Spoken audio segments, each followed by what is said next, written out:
Pessoal, primeiro eu gostaria de agradecer a oportunidade a Deus de estar aqui podendo falar da palavra dele, compartilhar algumas coisas que o Senhor tem colocado no meu coração, algumas coisas relacionadas à sua palavra, os ensinamentos, e eu espero que hoje seja um dia onde vocês possam escutar e sentir um pouco mais consolados com a palavra de Deus, sentir um pouco mais confortados com o que o Senhor vai dizer e que Ele fale ao coração de cada um de vocês hoje neste culto. Agradecer aos pastores por dar a oportunidade de falar aqui na frente da igreja e dizer que é uma honra poder compartilhar esse momento especial com vocês. E eu gostaria de pedir para vocês abrissem a Bíblia no Salmo 92. O livro de Salmos, ele fica no meio da Bíblia. E é interessante porque o livro de Salmos, ele não conta um relato histórico como os outros livros. Ele traz os anseios, os desejos, os louvores, as tristezas e as alegrias dos salmistas e aqueles que escreveram. Então, algo que vem de dentro dele. E é interessante porque um dos maiores escritores dele é o rei Davi, que era um homem considerado pelo próprio Deus segundo o seu coração. E o Salmo é localizado justamente no coração e no centro da Bíblia. Então a gente consegue ser transportados para quando esses autores escreveram. E a gente tem uma viagem no tempo de mais de 3.000 anos, porque se você pegar os livros de Salmos, os 150 Salmos escritos e conhecidos, eles datam desde 1440 a.C. até 586 a.C. Então, desde Moisés ao exílio na Babilônia, existem salmos escritos e estão todos compactados aqui na palavra de Deus, no centro dela. Desses salmos, dos 150, Davi escreveu quase a metade. Ele escreveu 73 salmos, Asaf 12, Salomão, filho de Davi, rei também de Israel 2, Etã, Moisés 1, e 51 desses salmos são desconhecidos, não se conhecem quem escreveu, não há relatos de quem escreveu esses salmos, e um deles é o 92, que é o que nós vamos ler. E o Salmo 92 ele diz o seguinte: bom é louvar ao Senhor e cantar louvores ao teu nome, ó Altíssimo, para de manhã anunciar a tua benignidade e todas as noites a tua fidelidade, sobre um instrumento de 10 cordas e sobre o saltério, sobre a harpa e com som solene. Pois tu, Senhor, me alegraste com os teus feitos, exultarei nas obras das tuas mãos. Quão grandes são, Senhor, as tuas obras, muito profundos são os teus pensamentos. O homem brutal nada sabe e o louco nada entende isto. Brotam os ímpios como a erva e florescem todos os que praticam a iniquidade, mas para serem destruídos para sempre. Mas tu, Senhor, és o Altíssimo para sempre. Pois eis que os teus inimigos, Senhor, eis que os teus inimigos perecerão, serão dispersos todos os que praticam a iniquidade. Mas tu exaltarás o meu poder como do unicórnio, serei ungido com óleo fresco. Os meus olhos verão cumprido o meu desejo sobre os meus inimigos, e os meus ouvidos deles se certificarão quanto aos malfeitores que se levantaram contra mim. O justo florescerá como a palmeira, crescerá como o cedro no Líbano. Os que estão plantados na casa do Senhor florescerão nos átrios do Senhor. Na velhice ainda darão frutos, serão viçosos e florescentes, para anunciarem que o Senhor é reto, Ele é a minha rocha e nele não há injustiça. E meditando neste belo salmo, eu quis entender porque essa palavra de conhecimento de Deus, onde ele compara o seu justo a o cedro do Líbano e a palmeira. Quais são as características da palmeira e quais são as características do cedro do Líbano? E então eu fui fazer um levantamento para poder entender o tipo de analogia que Deus quis fazer aqui e colocar na sua palavra para que nós pudéssemos meditar nela. E é interessante que o começo desse versículo 12, ele traz que o justo florescerá. E quem que é o justo perante os olhos do Senhor? O que é a justificação? A justificação é um ato de Deus nos declarar inocente de nossos pecados, de nossas impurezas. E a palavra de Deus, ela traz alguns conceitos de justiça, de justificação e do justo. Então, se a gente pegar, por exemplo, em Isaías 53, 10, 11, no Antigo Testamento, o profeta Isaías, ele traz que: todavia o Senhor agradou moê-lo, fazendo-o enfermar. Quando a sua alma se puser por expiação do pecado, verá a sua posteridade, prolongará os dias, e o bom prazer do Senhor prosperará na sua mão. O trabalho da sua alma ele verá e ficará satisfeito. Com o seu conhecimento, o meu servo, o justo, justificará a muitos, porque as iniquidades deles levará sobre si. Então essa profecia, junto das mais de 300 profecias que existem no Antigo Testamento, remetendo à vinda do Messias, do Cristo, aquele que vai justificar o povo do Senhor, ela demonstra que todos aqueles são limpos de suas iniquidades pelo próprio Jesus. E nós pegarmos aqui, por exemplo, em Romanos 3, 24, Paulo ele diz que nós fomos justificados gratuitamente por sua graça, pela redenção que há em Jesus Cristo. Então, justificado é todo aquele que crê na redenção e no poder do sangue derramado de Jesus Cristo na cruz, para que nós pudéssemos ser purificados de nossos pecados e ter um relacionamento com Deus. E com base nisso, trazendo um conceito de justo do Senhor, quem é o justo é aquele que crê que Jesus veio para a expiação de pecados, que veio para que nós tivéssemos paz para com Deus e pudéssemos reconciliar com o Senhor. E através do sangue derramado, nós podermos nos apresentar diante do trono da glória e ter uma relação de pai para filho e não de bastardos para com Deus, limpos de nossos pecados. E logo em seguida traz sobre florescerá como a palmeira e crescerá como o cedro no Líbano.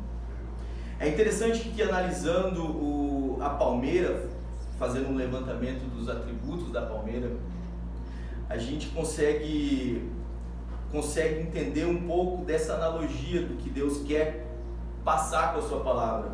Então a palmeira ela tem um crescimento de até 60 metros, pode chegar até 60 metros a palmeira. Ela produz frutos durante muitos anos, cerca de 100 a 200 anos a palmeira ela continua dando frutos.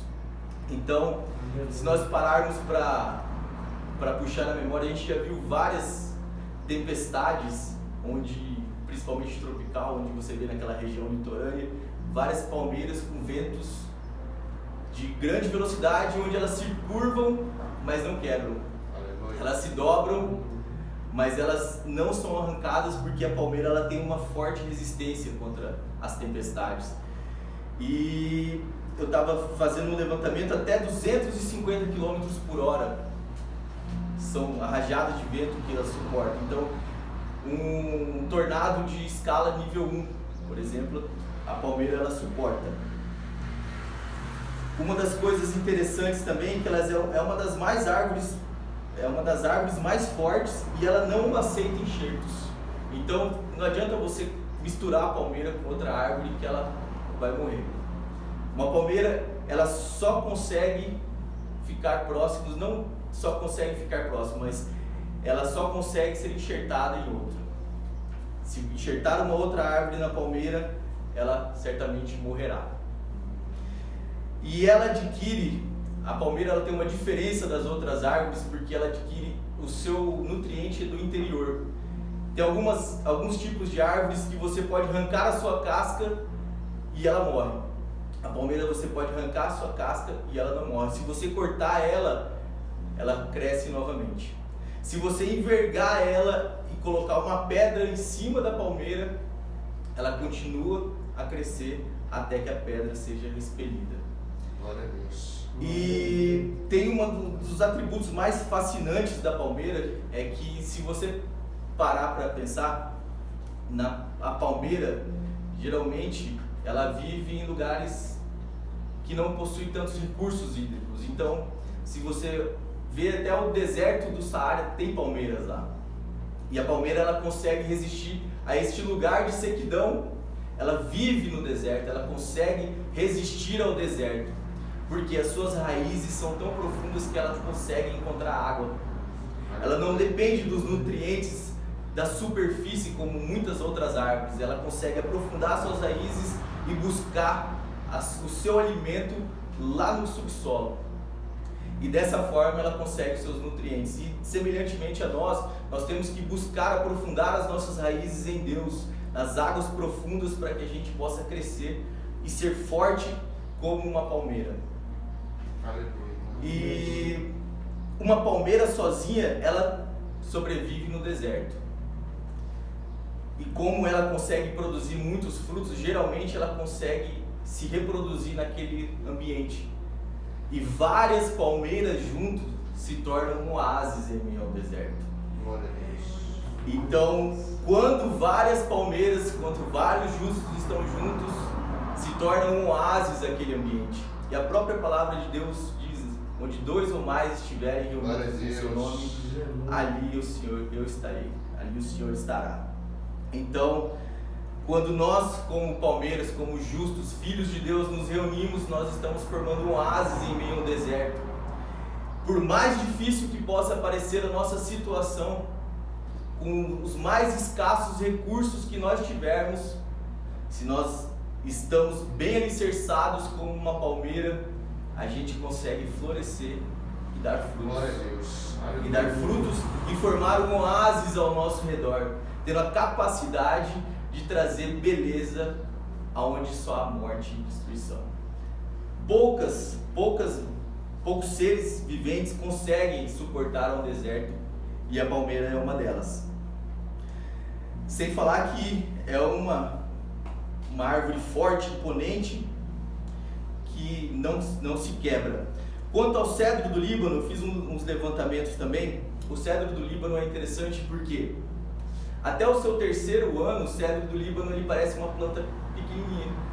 Ele cresce 5 centímetros apenas, mas a sua raiz já está 1,5 metro para baixo.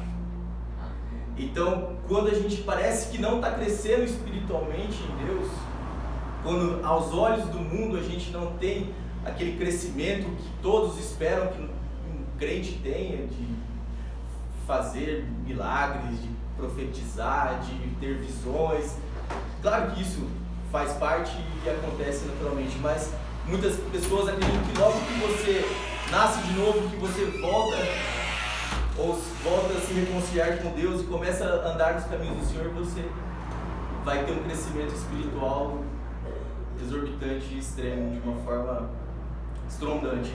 E na verdade, quanto mais nós aprofundarmos as nossas raízes, não importa o quanto a gente esteja crescendo na superfície para que todos vejam, mas desde que as nossas raízes comecem a ser o alicerce, de fato, nós podemos nos tornar um cedro do Líbano, como ele compara aqui. E o cedro do Líbano ele pode chegar até 40 metros. É uma das árvores mais grandes que existem e mais fortes.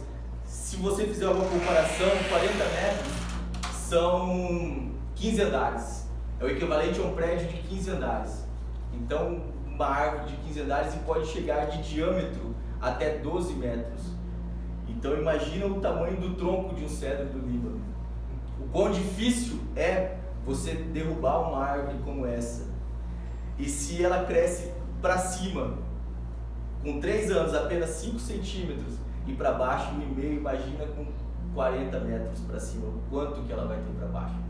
É interessante que as raízes do cedro do Líbano, ela tem tanta força que pode quebrar uma rocha.